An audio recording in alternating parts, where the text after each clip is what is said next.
Biscuits, it's Cupcake Kami-sama back here, and welcome to another video and another one of the advanced coordinating series. Yes, your girl got herself a microphone, finally.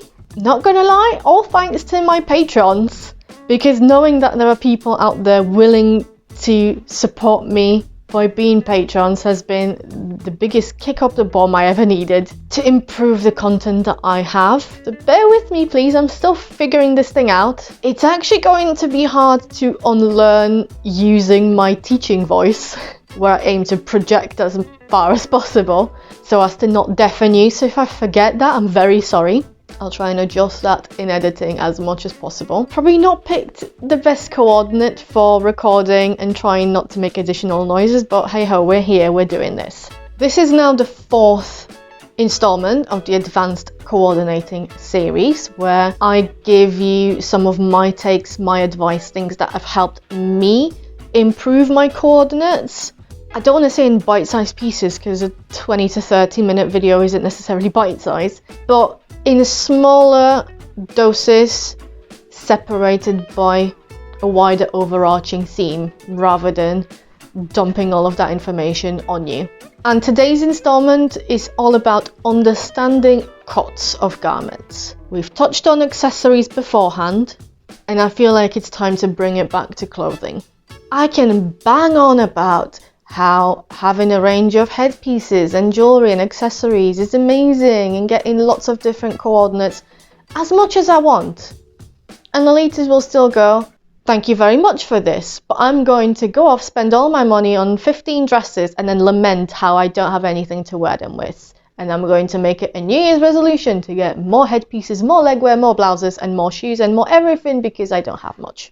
So at least by bringing the focus back onto clothing, hopefully it will be something that people will find slightly easier to act on and not neglect as much as all of the advice around Lolita Internet that says, please get more blouses, please get stuff to wear your clothes with. But before we get onto the proper meat of this episode, let me take a quick moment to encourage you to subscribe to my channel and click the bell button next to it, because my upload schedule isn't necessarily the most regular, and that way you'll be sure to not miss when I put out a new video, whether that is the next advanced coordinating one or whether that is something else. I do make other videos as well. And if you want to join the group of patrons who are supporting me in improving my content, now that I have a microphone, I can focus on something else.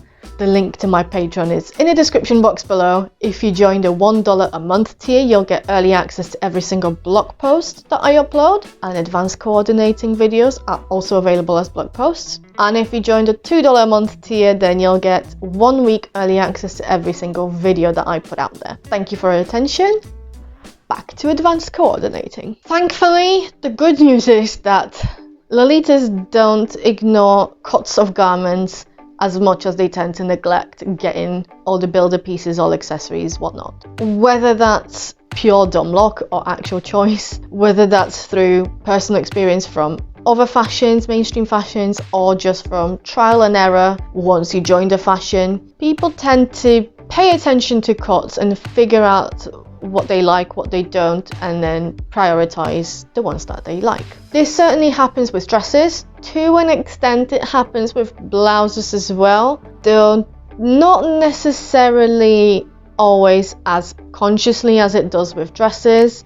Same with legwear, that probably tends to be more of personal comfort preference rather than a conscious look in terms of tights make my legs look like this, OTKs make my legs look like that, I prefer this, so I'm gonna go for that. Still, in this fashion, like in any fashion really, knowing what cuts of garments we like ourselves in and what cuts of garments are flattering to our bodies is a very important thing, or more like are very important things, because they are separate and they can exist independently of each other. And understanding how cuts affect what you wear and how you wear it, whether you wear it, will be an invaluable resource in terms of building your wardrobe and then putting coordinates that you're happier with. It will lead to more informed purchases, which in turn will lead to having more options and having options that have been thought through for your style, and therefore leading to coordinates that you're happier with. So when we talk about understanding cuts for Lolita fashion, this goes into two categories. Understanding cuts for your body shape and or preferences, and understanding cuts for your chosen substyle. Now, if you're like me and spend more time than is healthy for you reading mainstream women's magazines, you will have at least once at some point come across the body shape theories. You know, the here's an hourglass, here's pear shape, here's apple, inverted triangle, whatever these are called these days. Magazines would print these lists with a couple of images, and they were inevitably accompanied by fashion do's and don'ts. The key difference is that Lolita fashion is more concerned with the silhouette of the outfit, not so much with the body shape of the wearer. So using the body shape theory and trying to apply it to Lolita doesn't make as much sense, although by all means, if there are certain things that you want to accentuate or to hide, some of that advice may come in useful. At the same time, because Lolita fashion is Lolita fashion because of the shape of the outfit, not the shape of your body. We use things to create the shape of our outfits. Those are not naturally part of our bodies. If you find that there's something that you like on yourself, you like how you look in it, you feel good in it, you look in the mirror and it gives you that confidence boost, then ignore all the fashion theories and do's and don'ts and whatnot.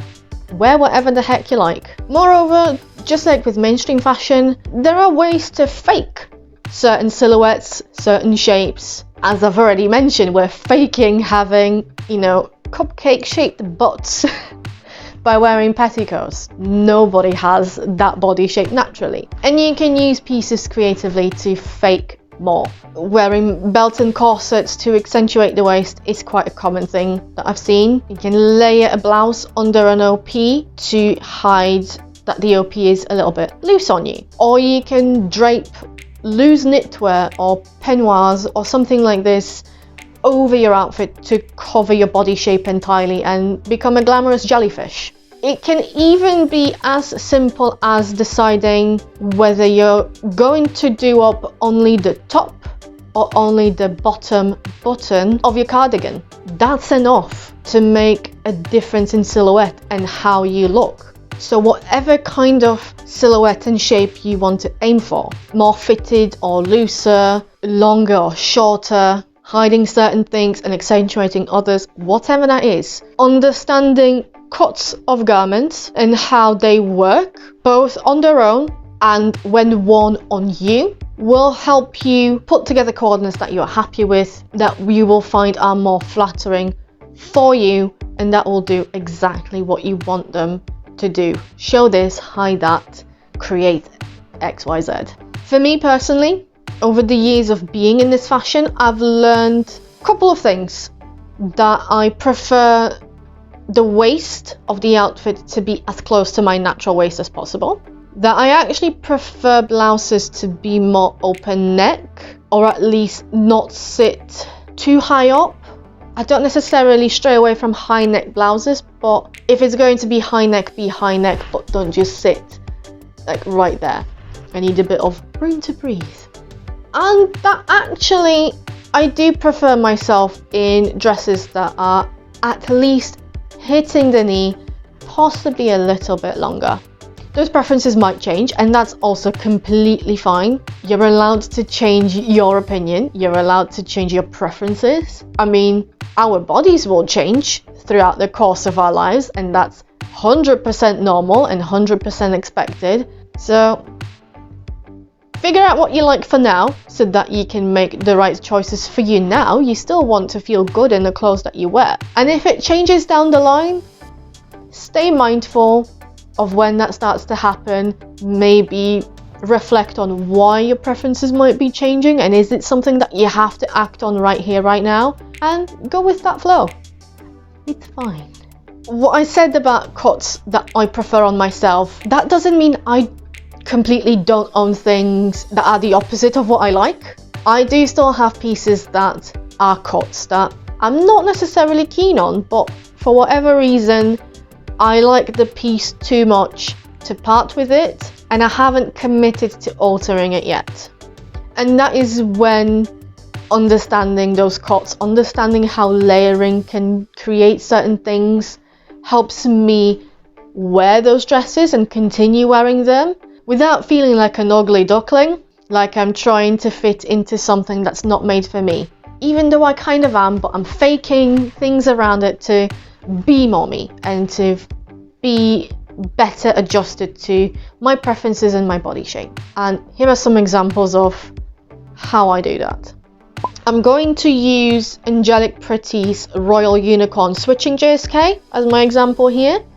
There was a time when I literally consciously looked at the dresses that I have now, that I used to have, and tried to work out why is it that certain cuts of Angelic Pretty JSKs seem to fit me perfectly and others don't, even though measurements are saying the same thing. And I've worked out that when Angelic Pretty cuts the bodice and the straps from one pattern piece, when they're one block, rather than, you know, like bodice, straps, separate entities, even though the partial sharing allows me to fit into that, it squeezes my chest both slightly uncomfortably and, to my taste, not very flatteringly. And as a result, it tends to rise a bit. The whole dress tends to rise and be shorter than it would otherwise be. That was the case with the cut of Sweet Cream House that I used to own and since sold, and that is the case with Royal Unicorn, which I'm still holding on to because I love it too much. In this first outfit, the Henry VIII Lita cord from Striker Pose in 2019. Gosh, remember events? They were fun. In the Henry VIII Lita cord from Striker Pose in 2019, this is where my major gripes with this JSK cut, as in the waistline being too high and the length being too short, come to the fore the most. But despite that, I still like the outfit that I've done. I liked myself in that outfit. This is because I was able to turn the disadvantages of the cut and turn them into advantages for the theme of the outfit, which was to try and be Henry VIII, as you do. So in this case, the shorter length of the dress almost ends up mimicking pumpkin shorts that an OG might wear. And whilst the higher waistline inadvertently ends up accentuating my chest ever so slightly more, because that particular cut flattens me at the same time, it ends up creating a more boxy, straighter silhouette that more closely resembles a masculine shape. For an outfit where the theme and the inspiration was trying to emulate a male historical figure, even though this isn't my ideal silhouette, the dress worked perfectly. On the flip side, to go for a silhouette that is more me, here is an outfit that I've worn to Myths of Our Own in 2018. This time I've ended up layering pieces to fake the silhouette that I wanted. So we have an underskirt, which granted I do wish I remembered to pull it up slightly to sit more pleasantly for the photograph, but it did the job of extending the hemline further down and sitting more closely to what I feel comfortable with. The bolero on top of that kind of visually extends the bodice and fakes a lower neckline, partly thanks to using a contrasting fabric, partly thanks to the lace and how that sits and elongates things. And all together, it fixes the problems that I have with that dress. It's now no longer too short for my liking. There's now some waist definition, and even though the dress is still compressing my chest somewhat, it's having a lower neckline thanks to that bolero suggests where my chest is and optically creates a line, and the lace ends up filling the space of saying, here is chest. That sounds so wrong. I've done something very similar using very similar principles in April 2020, but in a slightly different way. We still have the bolero doing the exact same thing as it did in 2018, but this time, instead of lengthening the hem of the dress with an additional layer, I've opted for visually lengthening my legs by going for over the knee socks that sit quite high, and they still end up hiding what I wanted them to hide. So even though the dress remains short, because we're still not seeing a lot of skin, which was what I wanted to achieve, I've ended up faking a silhouette that I'm more pleased with. And until I decide to commit and either alter that dress or sell it, this will most likely be the sort of thing that I'll keep doing with it so that I can keep wearing the dress and feel good about myself in that dress. Where understanding cuts for your body shape and for your preferences is mostly a result of conscious, dedicated reflection on the things that you've worn, the things that you've tried, and adjusting those to what you like.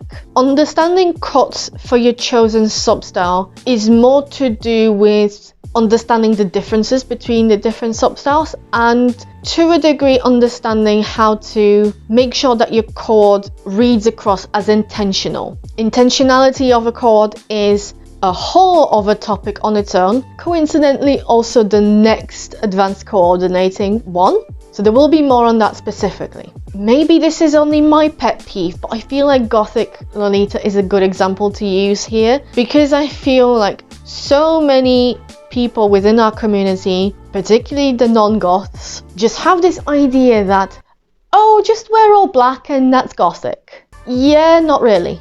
Because if you have a coordinate that's entirely black, but using items in modern Sweet Lolita cuts, like a Peter Pan collar blouse, a high waist JSK with lots of bows, tea party shoes, that's still sweet, regardless of what colour it comes in. Let's put it this way, colour is a big part of substyle, but substyle is not determined by colour, which is why you can have an entirely black sweet outfit and entirely white goth outfit. Understanding which substyle leans towards which cuts, what kinds of elements work to create the look of your chosen substyle, is the sort of understanding of cuts that I'm aiming for in this particular section. Yes, to an extent you can fake things a little bit with styling and hair and makeup. After all, Mana-sama, modeling some of the more classic items for Mohamed Moitié, still reads as goth because of the hair and makeup chosen, even though the clothing might be really classic and almost vintage looking. Having said this, classic Lolita sits a lot more closer to Gothic Lolita in terms of cuts than Sweet does to Gothic. So yes, you can fake things to a certain extent, and I will go more into that when I talk about intentionality. But for the most part, you want to make sure that the cuts of your garments reflect the substyles that you're trying to go for. Now, in an ideal world, this would be the place where I'd insert 3 pictures of the same dress styled in Sweet, Classic and Gothic respectively. The reality is, I don't have that many pieces that could do that. I don't wear Gothic a lot. I feel like every time I personally go for Gothic, it still ends up being more classic. So if between me recording this and this video going out, I'll end up having such an example, then editing Paulina, insert the pictures and explanation via voiceover here. The examples that you're about to see all use Alice and the Pirates Sugar Plum Fairy Princess JSK. Now, even if I were to make this collage black and white, you'd still know exactly which outfit is Gothic, which one is Sweet and which one is Classic. Yes, arguably the Classic one is the most debatable, as that could potentially lean towards Sweet side with that cardigan having a big bow. However, the overall styling remains a bit too mature for what we typically consider Sweet, And especially when you see a Peter Pan collar cutso, when you see wrist cuffs, when you see a belt and overall cutesy styling, you know which one is definitely sweet. And knowing that these are representing all three substyles, judging by the fact that fishnets, high strappy heels, floaty high neck blouse, cross necklace, all of that have to be gothic. By process of elimination, you're able to tell that the middle coordinate is classic. You're able to distinguish that because of the cuts of these garments. Because similarly, I could crop this photo so that hair and makeup styling wouldn't affect how you perceive each outfit, and you'd still be able to distinguish the sweet from the gothic from the classic. This is what I mean when I say understanding cuts for your chosen stop style helps push your cause to the next level, and how it lets you use the same items, use the same main piece, and achieve completely different looks. That is the power of understanding cuts for Lolita fashion. You know, if you wear something that's ill-fitting, it's not going to impress anyone in a sort of, look, she can fit in this dress kind of way. No. Wearing garments that are ill-fitting will make you appear either sloppy, particularly if the outfit is too big, visibly so, and you've not done anything to adjust that, or simply unflattering, particularly when the garments are too small and you look physically uncomfortable. Lolita fashion isn't about what you can fit, it's about looking good in the clothes that you wear and have them fit comfortably is the only way really I can put it across. So whilst not understanding cuts for your body shape reflects on you in terms of how you come across, you know, do you look good and your confidence is shining through and people are appreciating that, or is your discomfort coming through, or is the ill-fitting garment making people make certain assumptions, which might be completely wrong, but we all judge books by covers, is the sad part. Whereas understanding cuts for your chosen stop style is about showing that you know what Lolita fashion is about, in a sense that if you try and wear a coordinate made up of garments in cuts from bag A, whatever bag A is, and claim them to be bag B, then it only tells people that you're not understanding the differences between the two bags, and tells people that you still have quite a lot to learn about Lolita fashion itself. Having a solid grasp of both of those ideas and being able to apply them for your style, for your preferences, for your body shape, for your comfort, will help make sure that you are making better purchases and then are able to make coordinates that you feel great in, leading to that confidence boost and leading to your outfits coming across as better, coming across as more put together, particularly when you understand and show that understanding through how you layer things, which cuts work with which cuts, like which blouse necklines work with which dress necklines and stuff like this. And then once you know that, okay, I like myself in X, Y, and Z, and I want to have stuff that's 1, 2, and 3, then you'll stop buying things that are A, B, C, or 5, 6, 7, because you already know that A, it doesn't make you happy, B, it doesn't make you feel good whilst wearing it, and C, it doesn't go with the themes and the substyles that you want to have. That in itself, having a wardrobe that's more cohesive, both in terms of cohesive for what you want to look like and cohesive in terms of how you want to feel in the clothes, will make a massive difference. Usually at this point in the video, I would get on to talking about looking at other people for inspiration, and this time it has to come with a very important caveat, because there is one common trap when looking at other people for inspiration in terms of cuts and understanding how they work, in that you have to be very, very careful and be 100% clear on what is it that you're looking at and what is it that you're seeing. What that means is, when you look at someone's coordinate. You can pick pretty much, most Lolitas and look at their outfits in terms of, are they using cuts that fit the substyle they're trying to project? That's quite universal. But unless they tell you, you don't know what kinds of cuts they want for their bodies. So it may be that what you're looking at is them projecting confidence because the cuts of clothing that they are wearing in that photograph work for their body shape, work for their body size and comfort, work for the preferences that they have. And then you fall into a trap of thinking that if you get those clothes, you'll look like this, when that's not really the case. Learning to differentiate between I want what they have and I want to look like them, or even I want to be like them, is a really hard lesson. But because of this, it's insanely valuable.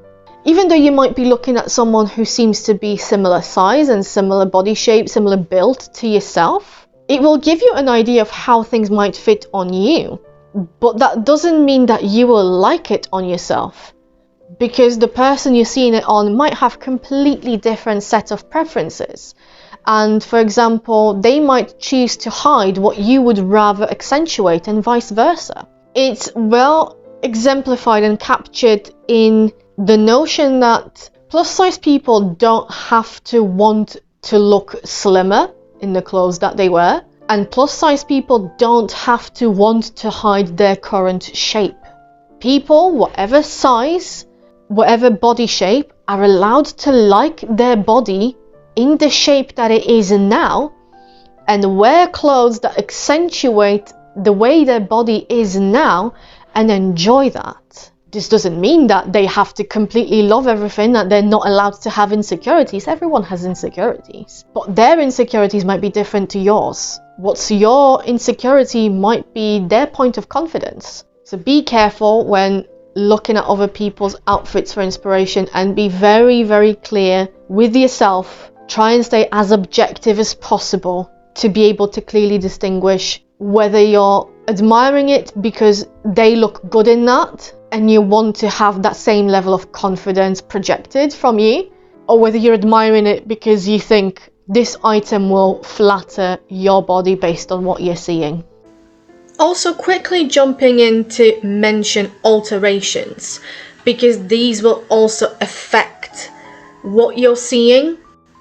Unless you know that the item pictured has been altered in any way, unless the alteration is visible, you have no way of guaranteeing yourself that A, the picture that you're seeing will translate in the same or similar way to your body shape and proportions, and B, that this is the garment that you can obtain in the first place. What you're seeing here is a comparison between the fantasy that I was sold, the stock picture of a dress that I wanted, and what I thought it might look like, completely not factoring in that my body proportions are different to that of the model.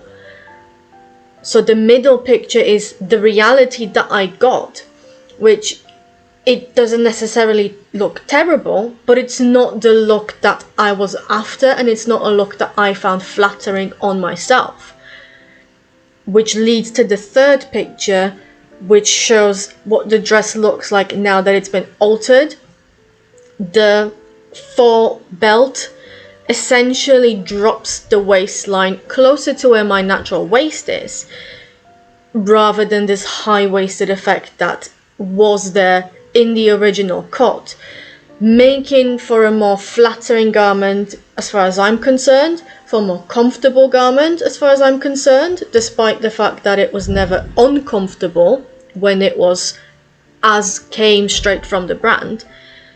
But if someone were to look at this picture, this final one, and decide that they wanted that dress, A, not only they wouldn't be able to because this is one of a kind now that it's been altered, but B, they might get the wrong idea of how this dress fits once they bought it.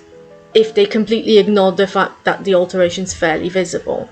So when you're looking at pictures of clothing, whether that's stock photographs or worn by people, be aware of the difference between the fantasy that you're being sold and the reality that you might get. But also don't be afraid to then alter that reality and alter the garment in a way that fits you, your body shape, your size, your comfort level, and your preferences. The dress is yours once you've bought it, and you can do whatever you want with it. As a result of this, it's actually quite hard to find people willing to experiment with silhouettes consistently. People will find a couple of silhouettes, 2, 3 maybe, that they feel great in, and they'll keep using. Even though Lolita is reliant on a silhouette and you'd think, well, you know, this is set. You have to have this kind of shape for your outfit to be considered Lolita. There's still a variety, you know, of silhouettes, of shapes, of garment cuts and combinations thereof that people will have tried, and they'll stick to a small handful that has worked for them, and everything that they didn't like themselves in will end up being sold secondhand. So it's very hard to find examples of people who have done a range of silhouettes. The best you can hope for, if you're trying to see a range of silhouettes on the same body, is if someone's been around for long enough and has shared their fashion explorations widely enough to be able to see the different shapes and different silhouettes they've tried across the years. Granted, you'll have to put in some adjustments for body shape changing over time, as well as preferences changing over time, but this is the closest you can get to seeing one body wearing multiple silhouettes without looking at models who get to model for different brands and get to wear different silhouettes for promotional purposes. But I still want to leave you with someone to look at for inspiration, someone who I find inspiring. And that person is Avina on Instagram, and I really hope I'm pronouncing it right. So if I've mispronounced it, I'm so sorry. I don't mean to. Granted, at this time, when I'm recording this, they've moved from a more typical Lolita silhouette, which they were wearing at the time when I first came across Avina's Instagram account, more towards shapeless, very layered looks that are more Lolita adjacent than strictly Lolita. But Avina has been in Lolita fashion and J fashion scene for a long time. So if you scroll far down into her Instagram feed, you'll see all kinds of silhouettes, structured and loose, cupcakes and A-lines, lengths longer and shorter, waists higher and lower, poof levels from casual old school to tea party monsters, all kinds of different accessories, all inspirations.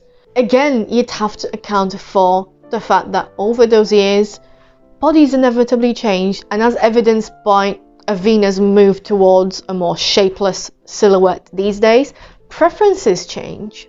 Nonetheless, ever since I saw the very first outfit of hers, I've admired how she puts things together and how she understands not only what effect different cuts have on their own, but how they achieve that when worn by her.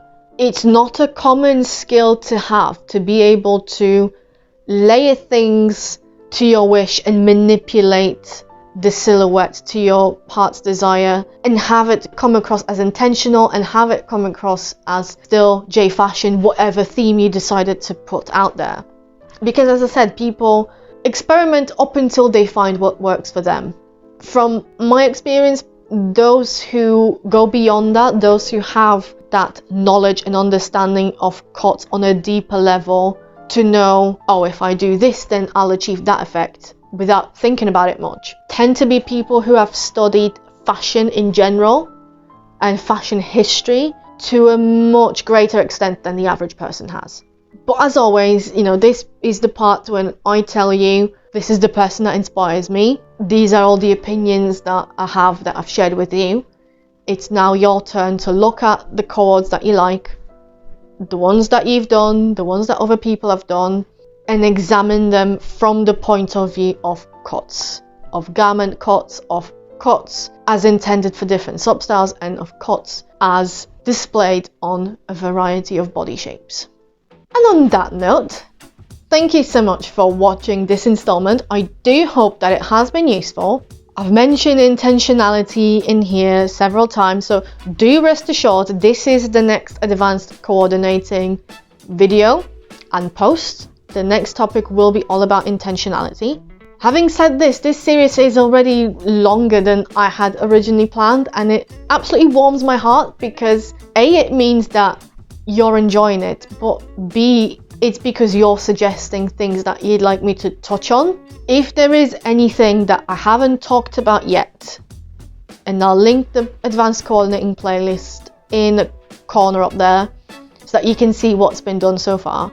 So if there's anything that I've not done yet, if there's anything I've not mentioned that I will do in the future, be it here on my blog or on my Patreon, let me know. I'll see if this is something that I might already have planned, and I'll see if this is something that I have a leg to stand on, because I wouldn't feel too comfortable giving out advice on things that I'm either not very knowledgeable on or things that I don't necessarily believe in. As always, I encourage all of you to give this video a thumbs up, comment on it, subscribe to the channel. My aim is to make at least one video a month.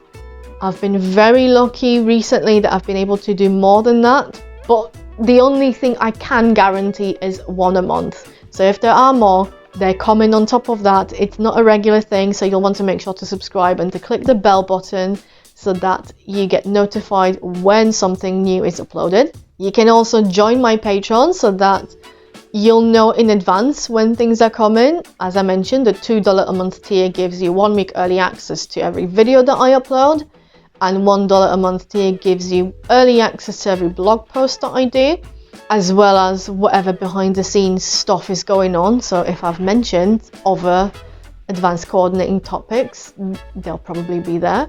And as always, I'd like to encourage all of you to check out my blog, which is Cupcakes and Unicorns, where you'll find more Lolita content.